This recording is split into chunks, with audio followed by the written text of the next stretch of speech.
Reconstruction మానసిక దివ్యాంగుల పాఠశాలలో జిల్లా న్యాయ సేవాధికార సంస్థకు సంబంధించిన పారాలీగల్ వాలంటీర్స్ మరి ఇక్కడ శ్రమదాన కార్యక్రమం అంటే స్వచ్ఛ భారత్ నిర్వహించడానికి రావడం జరిగింది. మరి దివ్యాంగుల పాఠశాల చుట్టుపక్కల పరిసరాలని మరి వారు శుభ్రం చేసి మరి మంచి వాతావరణం కల్పించడం జరిగింది. వారందరికీ కూడా ధన్యవాదాలు తెలియజేస్తున్నాను.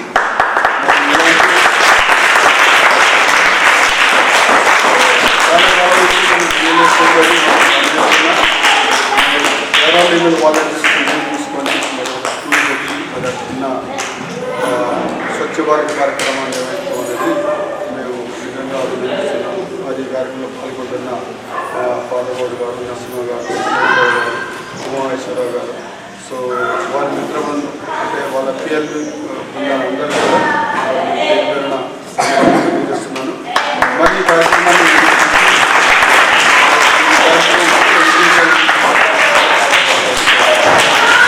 జనవరి 26 ప్రత్యేకంగా ఈరోజు జాతీయ బాలికా దినోత్సవం.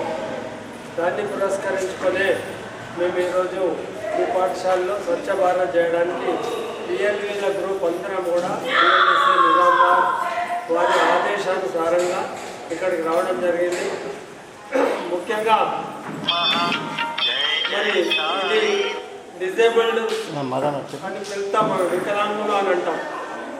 చట్టం పట్ల అవగాహన కల్పించాలనే ప్రధాన ఉద్దేశంతో మేము ఈరోజు కొన్ని విషయాలు మీ ముందుకు తీసుకురావడానికి వరకు ఇక్కడికి వచ్చినాం. సాధారణంగా ఎక్కడైనా వికలాంగులని కానీ డిజేబుల్డ్ కానీ మాట్లాడుతూ ఉంటాం, వింటూ ఉంటాం. But it is a crime. Disabled అని వర్బల్ అబ్యూజింగ్ కిందికి వస్తుంది. ఎవరినైనా సరే ఎక్కడైనా సరే అతను డిజేబుల్డ్ అని కానీ అతను వికలాంగుడు అని కానీ ఎవరైనా ఎక్కడైనా మాట్లాడితే అది వర్బల్ అబ్యూజింగ్ కింద ఐపీసీ 504 సెక్షన్ బుక్ అవుతుంది. ఆ విషయం వీళ్ళకి ఎంకరేజ్ చేయాలి. మనం ప్రతి ఒక్కరు వీళ్ళతో కన్సల్ట్ ఉండే వాళ్ళందరూ కూడా ఈ విషయాన్ని తెలిసి ఉండాలి. So they are not disabled, they are differently abled. వాళ్ళు ఏబుల్డే బట్ డిఫరెంట్లీ ఏబుల్డ్. వాళ్ళ లోపల ఉండే సామర్థ్యాలు మా లోపల మాకు అన్ని అవయవాలు ఉండే కానీ నా సామర్థ్యాలు లేకపోవచ్చు, లేవు కూడా 100%గా లేవు. నేను ప్రత్యక్షంగా ఇంతకుముందు ఒక కార్యక్రమానికి ఇక్కడికి వచ్చినప్పుడు చూసిన నా 30 ఏళ్ళ సర్వీస్లో నేను హెడ్ మాస్టర్గా 30 ఏళ్ళు గవర్నమెంట్ స్కూళ్ళల్లో పనిచేశాను. అనేక రకమైన విద్యార్థులను స్టాఫ్ను కూడా చూసిన. కానీ ఆ రోజు అక్కడ పిల్లవాడు వాయిస్తూ ఉంటే నిజంగా మైమరిపోయిన అసలు సినిమాలో కూడా మనం అంత మంచి మ్యూజిక్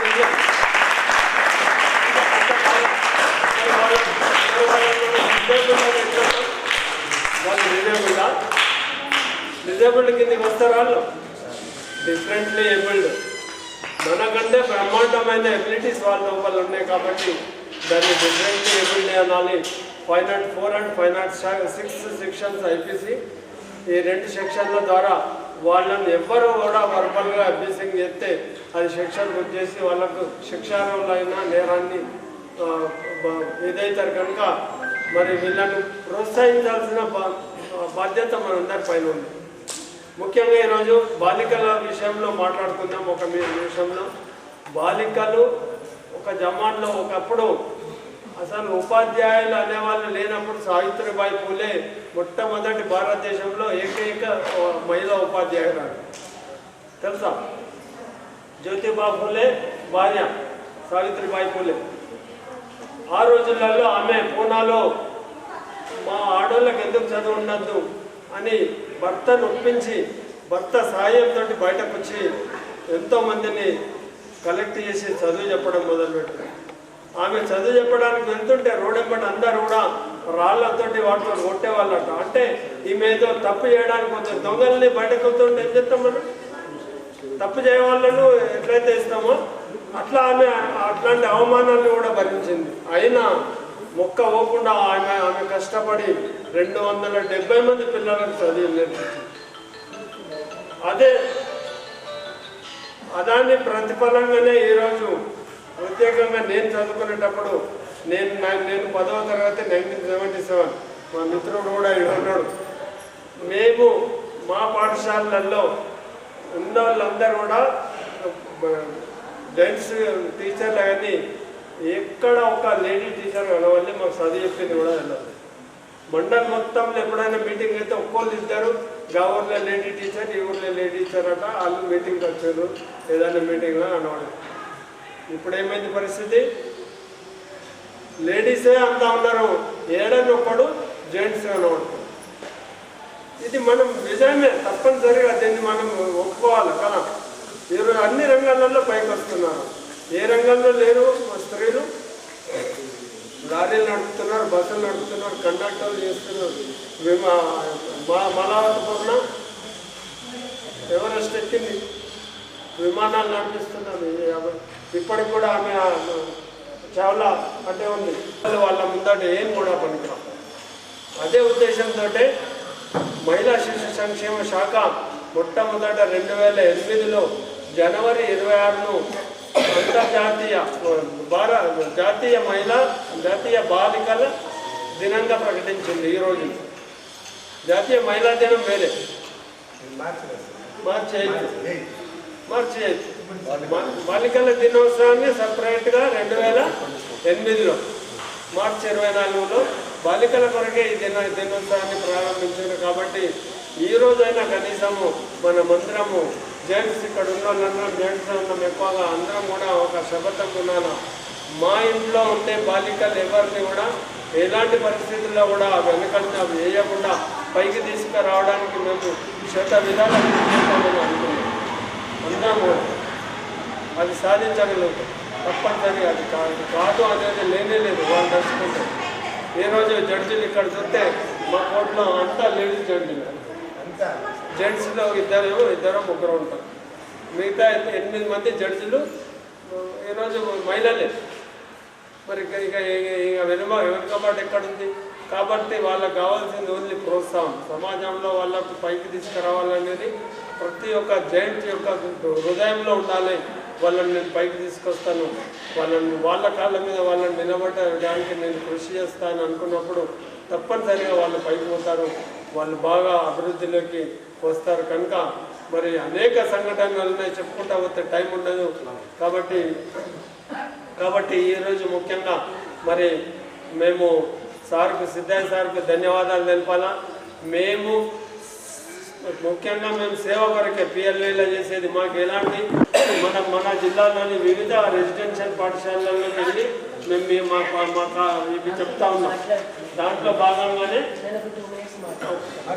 భాగంగానే ఈరోజు మేము ఇక్కడికి రావడం జరిగింది. కనుక మరి తప్పనిసరిగా ఈ రోజైనా కనీసం ఈ జనవరి 24 రోజైనా మనం అందరం కూడా ఒక ప్రతినబుని వాళ్ళని ఒకసారి ఆ బాలికలు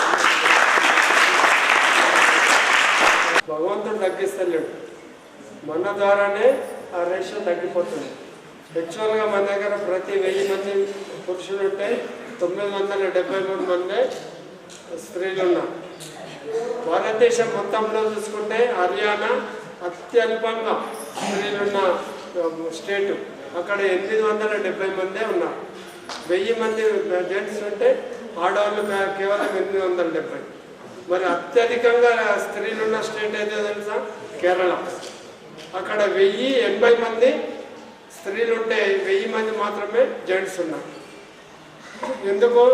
ఆ కేరళ రాష్ట్రము దేంట్లో ఉన్నత చెప్పండి? Very good. చదువులో భారతదేశం మొత్తంలో అక్షరాస్యతలో అత్యున్నత స్థానం కేరళది. కనుక అక్కడ అక్షరాస్యత ఎంతగా డెవలప్ అయిందో ఆ అక్షరాస్యత మూలంగానే అక్కడ స్త్రీలకు కూడా అంత ఇంపార్టెన్స్ ఇచ్చి అక్కడ ఎలాంటి వివక్షత లేదు. కాబట్టి జెంట్స్ 1000 ఉంటే స్త్రీలు అక్కడ 1080 మంది ఉన్నారు. సో దాన్ని వెనుక కూడా మళ్ళీ గోల్ ఏంటి అని అంటే విద్యను పెంచాలి, విద్యను మనం ప్రోత్సహించాలి. ఇప్పుడు నాకు జస్ట్ తను అమ్మాయి చిన్ని తన పేరేంటున్నాను దీక్షిత, తను వచ్చి మాట్లాడారు. రాగానే ఎంట్రన్స్లో బాబు మాట్లాడాడు. బట్ చాలా స్వచ్ఛమైన మనసులు ఇక్కడ ఉన్నాయి. అలాంటి స్వచ్ఛమైన మనసులు కూడా గాయపరిచే వారు చాలామంది ఉంటారు. ఎందుకంటే ఆడపిల్లల్ని ఈరోజు ముఖ్యంగా మనం మాట్లాడేది యాజ్ ఎ లేడీగా కూడా మాట్లాడుతున్నాను. చైల్డ్ అబ్యూస్మెంట్ అంటే పిల్లలు ఆడపిల్లలు కనిపించారు అంటే ఒక రకమైన ఆట వస్తుంది. వాళ్ళు చిన్నపిల్లలు కూడా ఒక 3 సంవత్సరాల పిల్లల్ని కూడా చాలా చాలా దారుణమైన సంఘటనలు మనం చూస్తూ ఉన్నాం. మరి అలాంటివి జరుగుతున్నప్పుడు ఇలా వీళ్ళకి ఏం తెలియని పసిమొగ్గలే, వీళ్ళు ఏజ్లో పెద్ద ఉన్నారు కావచ్చు, బట్ ఏమీ తెలియని ఈ పసిమొగ్గల్ని కూడా చాలా కంటికి రెప్పలాగా కాపాడుతున్నటువంటి ఈ స్నేహ సొసైటీకి థ్యాంక్ఫుల్గా ఉంటాం మేము. అలాగే మీరందరూ కూడా ముఖ్యంగా ఆడపిల్లలు మిమ్మల్ని ఈవెన్ దో మీకు ఇక్కడ పనిచేసేటటువంటి సర్స్ కానీ పిల్లలు కానీ మిమ్మల్ని ఈ ప్లేస్ దాటి కింద ఎవరైనా టచ్ చేస్తే నేను చూపిస్తాను మీకు. అక్కడ పనిచేసే వ్యక్తి సార్ అయినా కానీ మీకు తెలియని పిల్లలు మ్యాక్సిమం ఎవరు చేయరు ఇక్కడ. బట్ ఒకవేళ ఏమైనా చేస్తే కూడా మీరు ఇమీడియట్గా మీకు దగ్గర ఉన్నటువంటి టీచర్స్కి చెప్పండి, ఓకేనా? లేదంటే మీరు బయట ఎవరైనా వచ్చి ఉన్నా ఏది ఉన్నా కానీ మీ పట్ల జాగ్రత్త మీరే తీసుకోవాలి. అర్థమవుతుందా? ఎక్కడెక్కడ టచ్ చేయకూడదు, ఇక్కడ నుంచి ఇక్కడ వరకు టచ్ చేయకూడదు. టచ్ చేస్తే ఎవరికి చెప్పాలి? సార్కి చెప్పాలి లేదా టీచర్కి చెప్పాలి, మమ్మల్ని ఇలా టచ్ చేస్తున్నారు, మాకు ప్రాబ్లంగా ఉంది అని చెప్పేసి, ఓకేనా? లేదంటే 1098 అనే నెంబర్కి కాల్ చేస్తే మీకు ప్రొటెక్షన్ వస్తుంది. మీ పేరు చెప్తే చాలు, ఓకేనా? ఈరోజు చేసిన స్వచ్ఛంద సేవా సంస్థకు నాకు ఎంతో మనస్తృప్తిగా ఉంది. ఇలాంటి సేవలను ఎన్నో కల్పిస్తే మరికొన్ని చేయాలని కూడా నాకు ముందస్తులో ఉంటానని కూడా నేను చెప్తున్నాను. దయచేసి చైర్మన్, స్నేహ సొసైటీ నిర్వాహకులు సిద్ధయ్య గారు మరియు సూచమ్మ గారికి, మా తోటి సహోదరులు బాబు శుభాకాంక్షలు, తర్వాత వారందరికీ శుభాభినందనలు. ఆడపిల్లలంటే ఆట బొమ్మ కాదు. ఆడపిల్లలు ఇవాళ ఝాన్సీ మహాలక్ష్మి, రుద్రమాదేవి లాగా మీరు ఒక చైతన్యం రావాలి. ఇవాళ అమ్మగారు పెట్టిందంటే ఆరోగ్యపరంగా ఎలాంటి చర్యలు తీసుకున్నాలి, ఎట్లా ఆరోగ్యంగా ఉండాలనేది ఒక మహత్తరమైన కార్యక్రమం పెట్టి ఒక అవగాహన తీసుకొచ్చింది స్కూళ్ళలో. అది ప్యాడ్స్ పంచడం అవన్నీ అంటే వాళ్ళకి సంబంధించిన మంత్లీ సంబంధించి ఆరోగ్యం పట్ల జాగ్రత్త వహించాలని.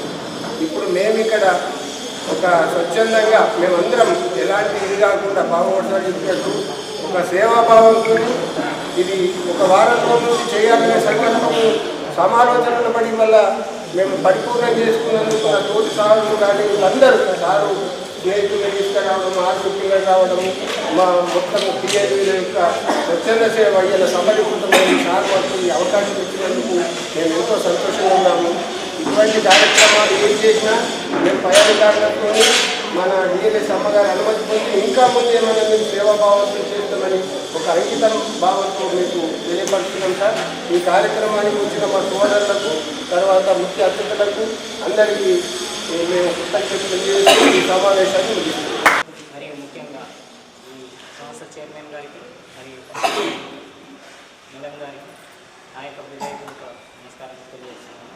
అట్లాగే మా కొడుకు, అట్లాగే విద్యార్థులు, అట్లాగే మీడియా వాళ్ళందరికీ ఆ యొక్క నమస్కారం. నా పేరు గోపి, వీడియో చేస్తుంటాం. ఈరోజు ముఖ్యంగా ఏంటంటే నేషనల్ గర్ల్స్ చైల్డ్ డే. ఇది 2008లో నేషనల్ ప్రభుత్వము, మన భారత ప్రభుత్వము ఈ యొక్క ఆడపిల్లల సమక్షంలో రక్షణ కొరకు డెవలప్మెంట్ కొరకు తీసుకొచ్చిన ఈ యొక్క స్కీమ్ ద్వారా ఆడవాళ్ళని ఒక ఆటబొమ్మలా కాకుండా, ఒక చిన్న చూపు కాకుండా అందరిలాగా గ్రోత్లోకి తీసుకురావాలి. ఇంతకుముందు మనకు ఒక నినాదం ఉంటుంది ఏంటంటే ఇల్లాలి చదువు ఇంటికి వెలుగని.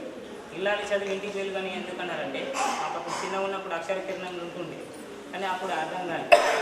మగవాళ్ళు చదువుకుంటే ఇంటికి ఒక్కళ్ళు మాత్రమే చదువు ఉంటుందంట, మగవాళ్ళు చదువుకుంటే ఇంట్లో ఒక్కరికి మాత్రమే విద్య ఉంటుందంట. అదే ఆడవాళ్ళు చదువుకుంటే ఇంటికి వారికి అందరికీ విద్యావంతులు అవుతారని చెప్పేసి ఆ యొక్క నినాదంగా ఇంటికి చదువు ఇల్లాలి చదువు ఇంటికి వెళ్దని చెప్పేసి ఆ రోజు చెప్తుండే. అయితే దీంట్లో భాగంగా ఇప్పుడు ఈ 2008 ఏర్పాటు చేసిన ఈ స్వచ్ఛ భారత్ కార్యక్రమంలో పాల్గొంటున్న జిల్లా న్యాయ సేవాధికార సంస్థకు సంబంధించిన చాలా పాల్గొనే అందరం కూడా పేరు పేరున ధన్యవాదాలు. ముఖ్యంగా బాబాగౌడ్ గారు, నర్సులు గారు, ఉద్యోగం గారు, అమర్ ఆఫీస్ గారు, ఉమామేశ్వరరావు గారు, సత్యనారాయణ గారు, గోపి గారు, సంజయ్ గారు, విజయల గారు, సో శ్రీకాంత్ గారు, మరి వీళ్ళందరూ ఈరోజు మన స్నేహ సొసైటీలో స్వచ్ఛ భారత్ నిర్వహించడమే కాకుండా మరి ఈరోజు జాతీయ బాలికా దినోత్సవ కార్యక్రమం కాబట్టి ఆ సందర్భంగా కూడా కొంత లైట్ బాలికల మీద వేయటం అనేది చాలా ఆనందదాయకం. మరి బాలికలు నార్మల్ పిల్లలు చూసుకుంటే ఒక విధంగా ఉంటుంది, అదేవిధంగా డిఫరెంట్ ఏబుల్లో అదే విభిన్న ప్రతిభావంతులు అంటారు వీళ్ళని. వీళ్ళల్లో మరి అందులు వాళ్ళని వాళ్ళు ప్రొడక్షన్ చేసుకోగలుగుతారు, శారీరక వికలాంగులు వాళ్ళ ప్రొడక్ట్ చేసుకోగలుగుతారు, బదులు వాళ్ళ ప్రొడక్ట్ చేసుకోగలుగుతారు. ఎక్కడైతే మానసిక వికలాంగులు ఉంటారో వీళ్ళల్లో కొంచెం వాళ్ళు ఆత్మరక్షణ అనేది కొంచెం తక్కువగా ఉంటుంది. కాబట్టి మేడం గారు చాలా కాలం నుంచి అడుగుతున్నారు, జడ్జి మేడం గారు ఏంటంటే ఈ డిజేబుల్డ్ పిల్లలకు కూడా అంటే డిఫరెంట్ ఏబుల్డ్ పిల్లలకు కూడా మేము ఆత్మరక్షణ అంటే కరాటే కార్యక్రమాలు ఇలాంటివి చెప్పాలనుకుంటున్నామని. కానీ వీళ్ళు నేర్చుకోవడానికి ముందుకోవడానికే కొంచెం ఇబ్బందిగా ఉంది. కాబట్టి రాబోయే కాలంలో తప్పకుండా వాళ్ళని కూడా ప్రిపేర్ చేస్తాము. మరి వాళ్ళ ఆత్మరక్షణే కాకుండా వాళ్ళని వాళ్ళు ప్రొటెక్ట్ చేసుకోవడమే కాకుండా మరి ఇతరులను కూడా ప్రొటెక్ట్ చేసే విధంగా వాళ్ళు తయారు చేయాలని మేము అనుకుంటున్నాము. మరి దీనికి అందరి సహకారం నేను ఈ సందర్భంగా కోరుకుంటున్నాను. ముఖ్యంగా ఈ కార్యక్రమంలో పాల్గొంటున్న పిఎల్వీస్ అందరికీ, విద్యార్థులకు, సిబ్బందికి, మీడియాకి అందరికీ కూడా పేరు పేరున ధన్యవాదాలు.